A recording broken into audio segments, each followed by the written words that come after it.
Hi friends! Thanks for tuning in. If you like this video, please give it a like, comment below, and take a moment to subscribe to our channel. Saint-Mathias-sur-Richelieu is a lovely town located in the Montérégie region of Quebec, just south of Montreal. Nestled along the beautiful Richelieu River, this charming community offers a peaceful retreat from the hustle and bustle of the city. Saint-Mathias-sur-Richelieu was first settled in the early 19th century, and like many towns in Quebec, it has deep roots in agriculture. The fertile lands around the Richelieu River have supported farming for generations, and today, the area is known for its vibrant local culture, beautiful landscapes, and outdoor activities. One of the key historical landmarks here is the St. Matthias Church, which dates back to the 19th century. The church is a symbol of the town's heritage and community spirit. Visitors often enjoy the peaceful atmosphere as they walk around the village, which retains much of its historical charm.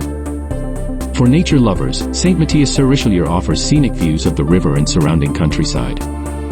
You can take a stroll along the waterfront, or enjoy various outdoor activities like hiking, cycling, and boating. In the warmer months, the Richelieu River is a great spot for kayaking and canoeing. So, whether you're here for a quick visit or a longer stay, Saint-Mathias-sur-Richelieu offers a blend of history, nature, and community that's sure to make your trip memorable.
Thanks for watching!